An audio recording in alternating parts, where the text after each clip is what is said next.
Well, hello again, everybody, and welcome to another episode of Trash Talk.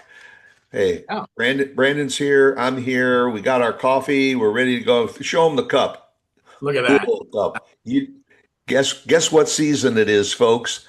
You're going to be seeing cups like this from Brandon for the next month, This is month and a half. this is the warm up. It's like spooky season eve, the whole month of September. We've actually had some decent weather, knock on wood. Yeah. Uh, I got to put a hoodie on twice already. Come on, let's.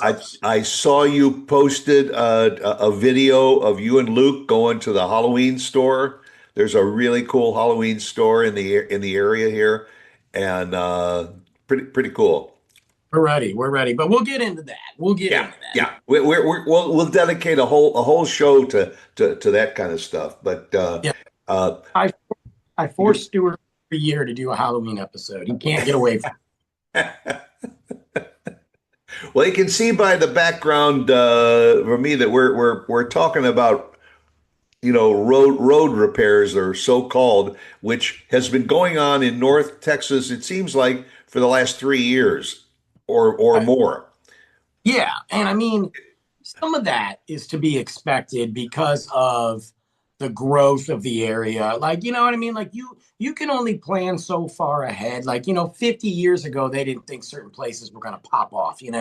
But but there are some places that should have projected a little bit better. One of them, I work right off that road, 380. Okay. Yeah, yeah. 80 guys, and we're going to kind of talk a little bit about more local. So some of you guys might not get this, but we know you can relate. 380 is let's be real, 380 is a major highway. People do like 150 on that street. Okay. It's a big road. It goes forever. It's North Texas, and that has been busy since I got here 14 years ago. Yeah, and for those that are not from the area, 380 probably was a three-lane highway in both directions, as we say, a dozen years ago. But the growth in this area has probably doubled or almost tripled in the same time. So even with three lanes going in each direction, of which a lot of trucks use that road too, it wasn't adequate, and they knew it was coming because they knew all these subdivisions were going in, but it was poor planning. Now, Really poor. They were yeah, popping off substance and businesses faster than they were even attempting to do the road. and the whole time that they're starting to work on the roads, they are also with all these subdivisions going in, they're building these strip centers for more and more businesses to go in. It's almost incredible to me because as in most large cities, you have major east-west highways, you have major north-south highways in order to take care of the traffic flow. Here, we have an adequate number of highways, but they are working on all of these highways simultaneously. So it's putting a real burden on the secondary streets. The ones with the stoplights. Now you got to sit bumper to bumper traffic to get where you're going. It's just incredible to me. We have a local publication comes out every week called The Impact. And in the Impact magazine, there is probably a two full page spread of the status of the road work. What's going on? When they expect what to open? Yeah. They are so far behind, which, right from the get-go, as soon as they sign the contract, you know that this ain't gonna happen. The only time I've seen it happen, back in Chicago, they used to write contracts for road work. And they specifically would say, if you finish within the time frame that's listed in the contract, you will get a 10% bonus. They would Oh, actually offer to pay a little bit more to the contractor to complete the contract within the time period. And probably 50% or more of those would finish on time because they knew it meant more money. crazy. Like, hey, guess what, guys? we've got a contract. You gave us a date. You gave us a date on when it's going to be done. Yes, there's circumstances, weather, Yeah, COVID shifted a lot of things, but you picked the date. Okay, you're the expert. You gave us a date, and now we have to pay you to meet your obligation, even more money to meet you. Like, that's so stupid. yeah, Like, I'm like, I mean, I get it. You got the work done, but I wish I could punch into my job and I have my day to days that I know I need to get done today. And my yeah, boss come up to me and say, if you can get this done today, I'll give you 10 more percent in cash. I already got to get it done today. That's the obligation. yeah. Like, I But I tell mean, you what,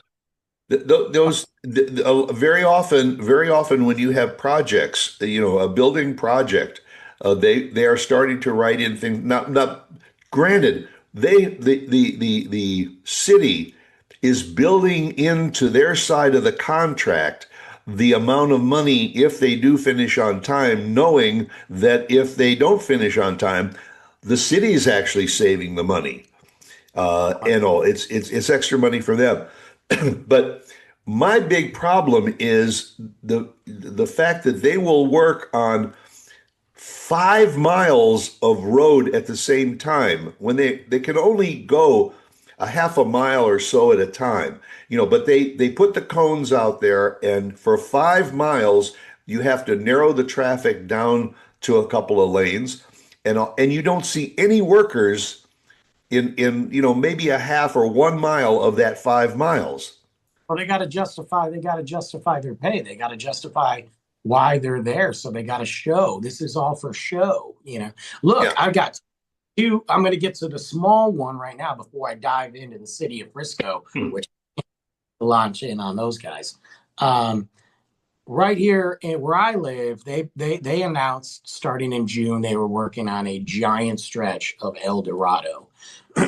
El Dorado is a pretty big road. Now where I live, it's 2 lanes going one way, 2 lanes going out. The other nice divider. It's smaller, kind of residential, but it's still a And big. and by the way, for those watching, El Dorado Parkway is a major east-west road that is 1 mile south of this 380 that we've been talking about. So that has also always been an alternate for all the garbage that's going on 380. Well, now they're doing it in major intersections. You got Dallas Tollway, which is a major highway, and El Dorado getting beat up. You Right. got El Dorado and some other street right before Dallas Tollway. I can't, Frisco Street. And then now you've got this part in McKinney where I am. So right now it's blocked. It's in front of my place. Uh, I literally have to, if I go to turn right, I gotta like pound through gridlock every time of the day to get out because the way out. So that's a problem. And it's been that way forever. But the thing with them is it started in June way down and they're already here. They're almost done. That's really not that bad. I mean, like, I see the progress and they're moving along. Now, the city of Frisco and all their brilliance, guys, we have a downtown. I've talked about it. Stuart's talked about it. I used to live there. yeah. Downtown is an old school downtown, old buildings, very tight street, not much parking on the street. It needed something 12 years ago. The minute that FC Dallas built a stadium there, That's it right. needed, and they ignored it. And the reason they ignored it is because they sunk in all their money into Jerry Jones' star, where the Dallas Cowboys allegedly practice. I don't know. And built in all the nightclub, the bougie crap, $1 billion built in the businesses. That's the city of Frisco's crown jewel, and they ignored the downtown for years. Right. Then Exactly. then the revitalization happened. People are like, I like the downtown. There's some cool shops there. There's these, great coffee shops and some restaurants. And the city of Frisco said, hey, guess what? Finally, we want to revitalize the downtown. Why? Because we're running out of room, we're running out of space. So let's do this. So they did start to knock down some buildings that probably deserved it. And they started to build a parking structure, 2-story buildings, and the gentrification is happening. But now they've jacked up that downtown.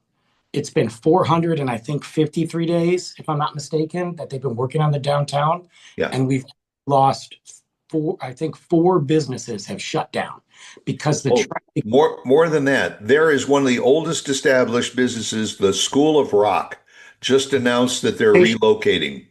They're they're Oh, they're leaving. They're leaving. They just can't survive there anymore. This guy that's been a mainstay of haircuts, Brooklyn Cuts, and all. They closed that down, but they opened a pizzeria. well, I got a, okay. They're not the same people Yeah, from what I found out.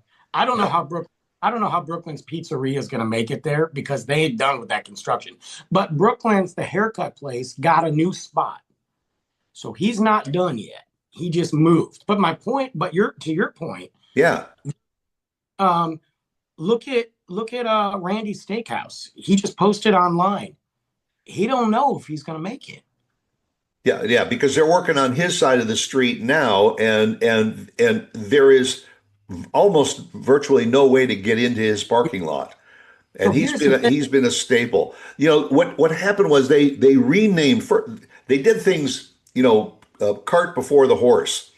Of course they They did. they I mean, renamed the district the Rail District, which was that was kind of a neat idea because we used to have trains running through Frisco, and now the train tracks are virtually gone, but they called it the Rail Districts. Everybody thought, oh, that's kind of cool. It was going to be a strolling area, and they had all these really nice shops and eateries. A lot of them were mama papa yeah, owned and operated places. They all went in. Then they announced they're going to tear up the gut, streets. and they're gutting it. They are not only doing, they are gutting it. This isn't just trying to widen the road. They are putting in walkways. They are putting in parks, which that should have happened a long time ago. Right, Okay, right. but now you want a downtown because you have no area. So you need more, and they're gutting it. And the thing is, I don't know all the behind the scenes. I only know from talking to some of these business owners that I know what the city proposed to them, what the landlords proposed to them. It ain't much, okay? They Yeah, ain't get they so the reason School of Rock left, yeah, they can't afford the rent anymore, okay? Because nobody's going there because you can't freaking park anywhere. And guess what? Here's the thing. The city of Frisco does not care. They don't care because well, they and the have city is not doing anything to pressure the landlords to give no, relief to the tenants in order to keep the tenants there. And so the landlords are saying, I'm sorry, go to the federal government and apply for a business interruption loan or so. So now you're putting more responsibility on the business owners. And a lot of them are just saying, hey, you know what? It ain't worth it.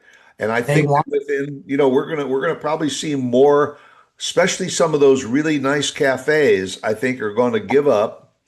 And then what's going to happen? The only people that are going to be able to lease it to is to Panera Bread it, or something that to come in. the identity of the downtown is going to be look cool to go hang out in, but when you go down there, it's going to be the same generic Right. shops. It's the money that wins because the city of Frisco, in my opinion, does not care. And they want to get that old look out of there. They want the gas station. You know which gas station I'm talking about. Yep. They want them to be gone. They want the people to be gone. They want they want their new shiny downtown there. And then the Frisco hoity-toity Ugg boots wearing Stanley drinking moms can walk around and be like, look at my downtown. It's a shame, but this construction is killing the vibe. Yeah. Yeah. And for those that are not from our area that are following our shows, you probably know what we're talking about because the same thing is going on in major cities all over the country. Is there's this big kick for revitalization, but in the meantime, you don't plan for the impact that it's going to make on the people that have made these downtown areas what they are. You're driving them away, and so that eventually the downtown areas are going to start looking like the malls and the strip centers and everything else. And there's no home feeling about that. and you can't fake the culture, okay? You can't fake culture. You know what I Yeah. mean? You can't history. And I'm okay. Like I agree that they need to take You it know, the, anyway. You know what I mean? But you're the freezing up, building, dude. huh? I just got a note on the sign. It says your internet connection is unstable. You're unstable. I know it's not the internet connection. It, It's me. Just I was like wondering, the roads in town, where it's just completely unstable. they're probably doing a construction in your house right now. You don't know it. Yeah, yeah. Or somebody from the city said, "Get that guy off the air. He's bad mouthing our town." But a lot of cities, it's not just Frisco. We've seen it, but the I think it's a problem because the city planners don't look that far ahead, or when the opportunity comes, they wait. And that's what happened in this situation. They waited and Yeah. waited and waited. And unfortunately, they may have waited too long because when the sidewalks and the roads and the new street lights and everything are in and it all looks real nice on the outside, there ain't going to be anybody behind the doors to serve you anything because they're going to be sitting there waiting and waiting, and then the landlords are going to turn around and lower the rents to get new tenants in instead of giving, a good deal to the people that help make them who they are. Key reason why I moved was because of this. I mean, Yeah. my land told me she was selling the house and she sold it allegedly, but then it's still there. But then I also saw like the whole backside is torn down. So I don't know. You know what I mean? Like Yeah. my people buying up houses left and right. You know, Yeah. I can't imagine if I was there now. I can't imagine how I would get to where I need to go. God, even just taking Luke to school, I don't. I'd have to leave 50 minutes early. You know, Yeah. What bothers me is that's eventually 5, 10 years from now, people are going to drive down Main Street of our shut up. town and they're going to say, you know, over there that used to be You this and know, that used to be this and it was such a nice shop and the lady that ran that shop was so cool and the Hispanics that ran that taco shop were awesome and but they're all gone now. I'm So worried. Shout yeah. out to Mary still being there, man. I hope Yeah. Mariana stays. People, man. All right. Well, we've rattled on our city already and all the construction that's going on, so we'll move on. Catch up with you again next week, and we'll talk about something interesting, I'm sure. Okay. Right. Well, make it a good one. Bye.